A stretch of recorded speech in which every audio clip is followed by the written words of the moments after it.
Hello everyone, Happy New Year. From this year, if you go to Indore and see some beggars around, and if you decide to give them some money or food, then, my dear, you will be under arrest. Sure? Well, that's what the city's administration has decided to reduce the number of beggars on street.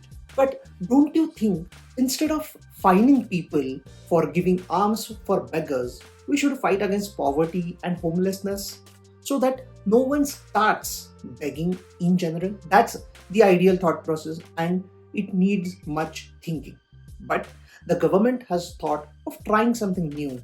Will it work or not depends on a lot of things. One thing that most of us don't know, and even I didn't know before researching on this topic, is that begging on street is a crime.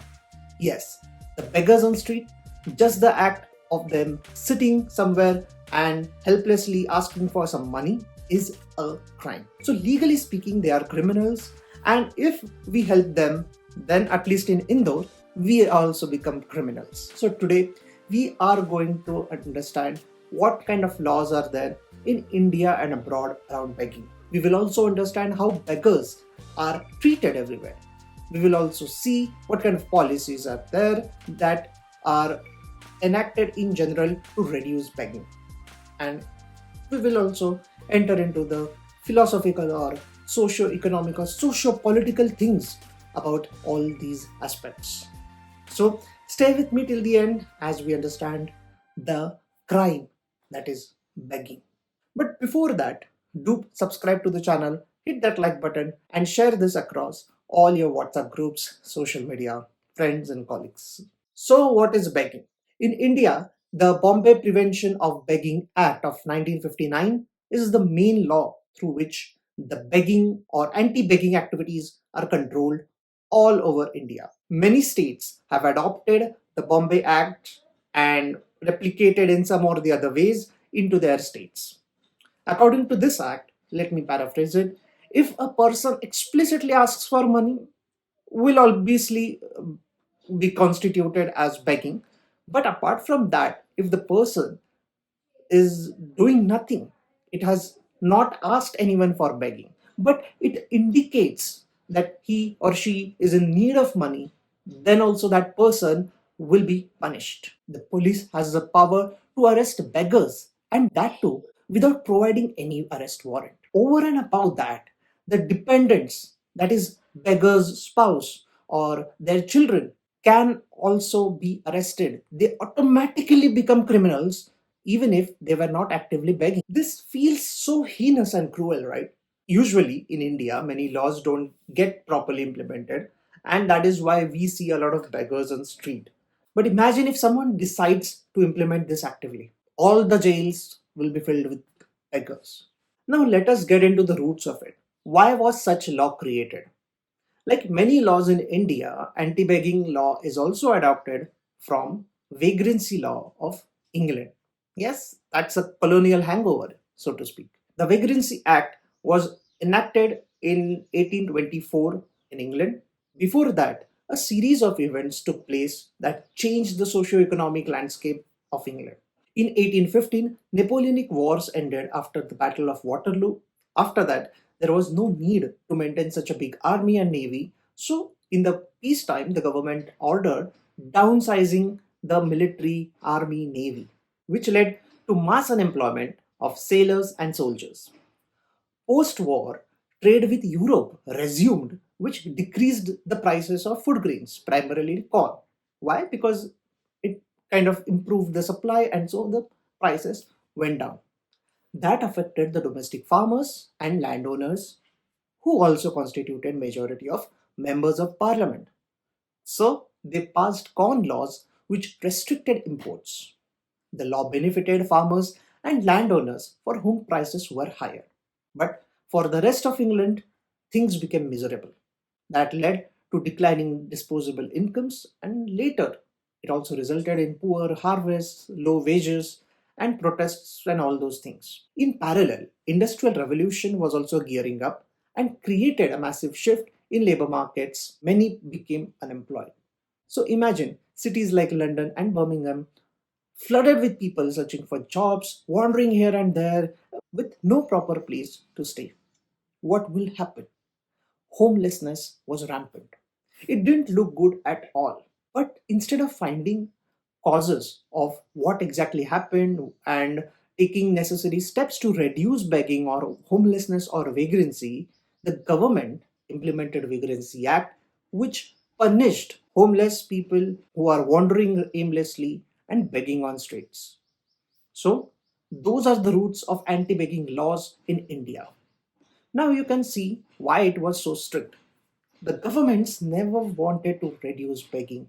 They just wanted to see no beggars on street. And this is common across the world. Let's see what happened in Denmark. Denmark, the Scandinavian country, the epitome of human life, the utopia, all those things, right? But it is not a utopia for beggars. Denmark has one of the strictest anti begging policies in the world.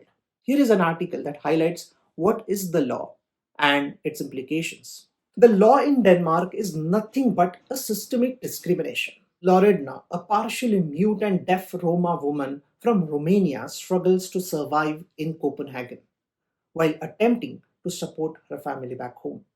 Her situation exemplifies the broader hardships Roma people face in Europe, marked by poverty, homelessness, and limited access to employment and healthcare. First of all, we need to know that Romania, the Eastern European country, is relatively poorer than other European countries like Denmark. And due to open borders, people can move from one country to another in search of jobs and better money.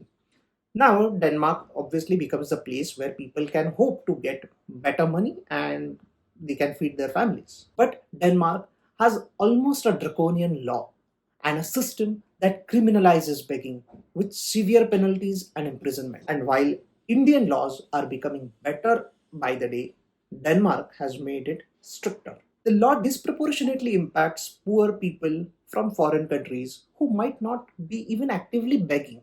Even if someone is sitting somewhere with a box so that the passers-by can, give some alms, then also that person can get arrested. It is estimated that in Copenhagen itself, about 62% of homeless people are Danes. Rest come from other countries. From 2017 to 2023, Romanians and Bulgarians made up 84% of individuals who were caught begging in Denmark. Over and above that, the law is so strict that even the smaller sums of money earned by beggars may get confiscated.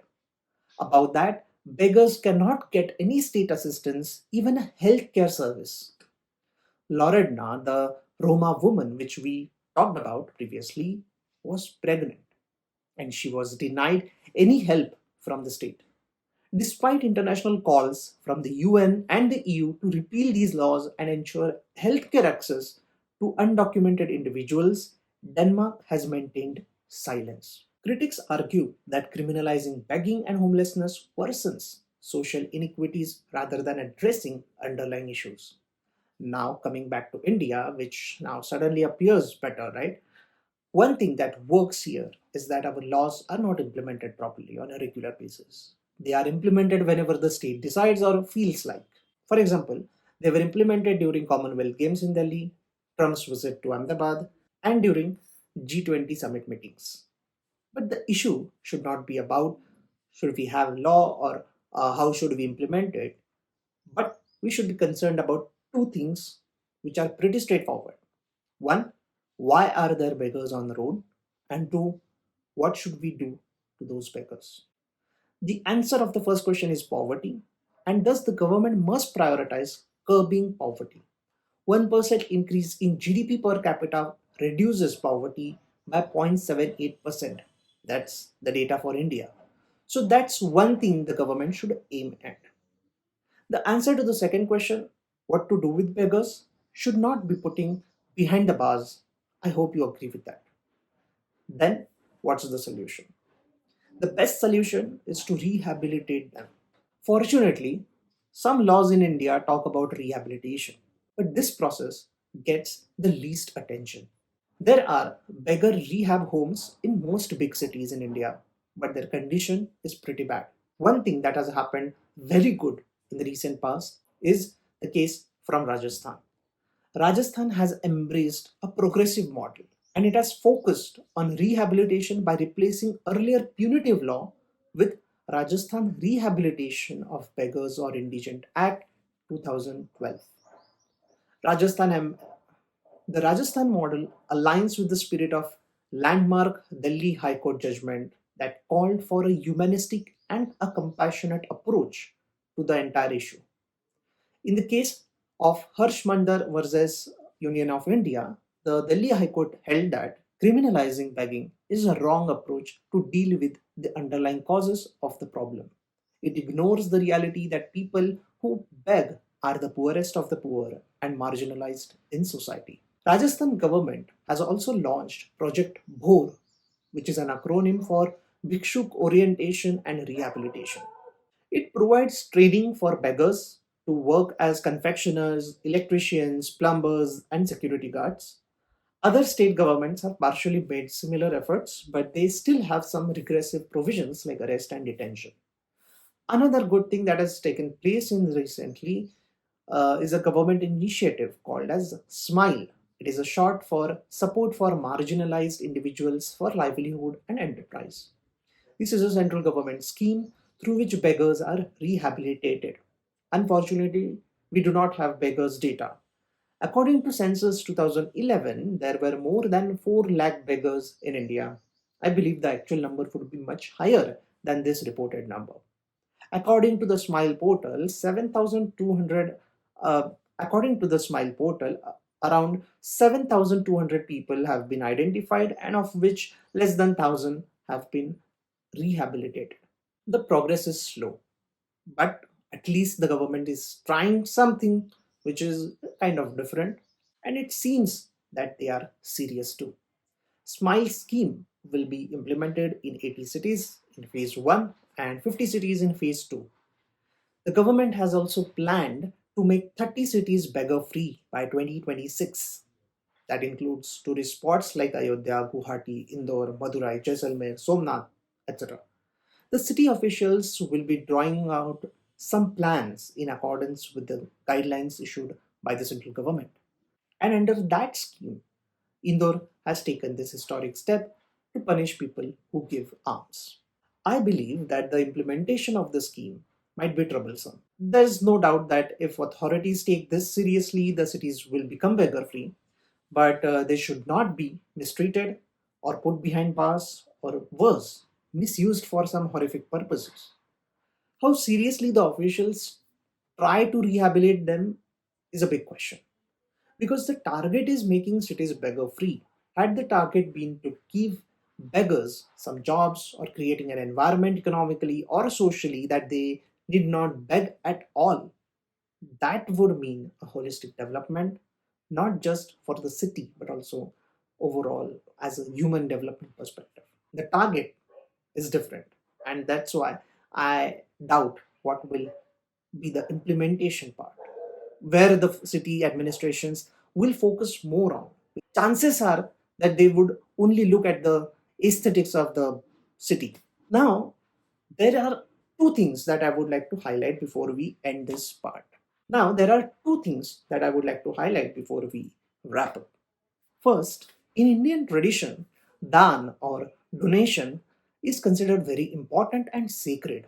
And that's why many people give some alms or like to give some alms to beggars or those who are in some need of money or food.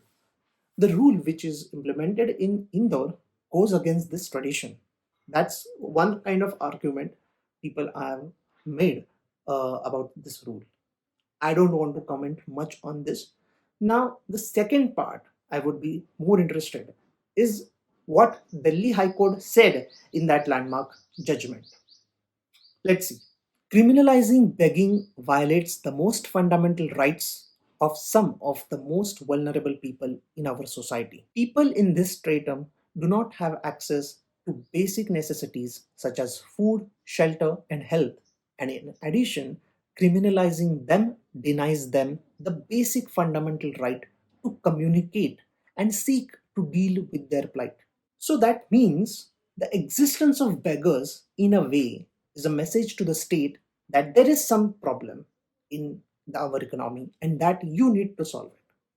Now it depends on state, whichever part of the world it belongs to, how it solves the problem. Whether it is just caring about the appearance of the street and not wanting beggars on the road at all, then there will be Vagrancy Acts or Bombay Prevention of Begging Act or whatever is happening in Denmark.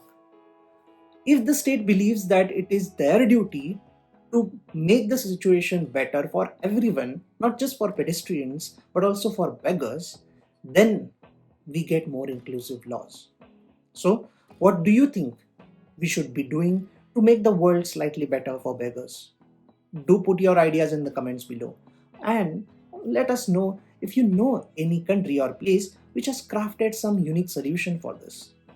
Thank you. See you soon in another episode next time with another interesting topic. But before that, do hit that like button, subscribe to the channel, and share this episode with everyone.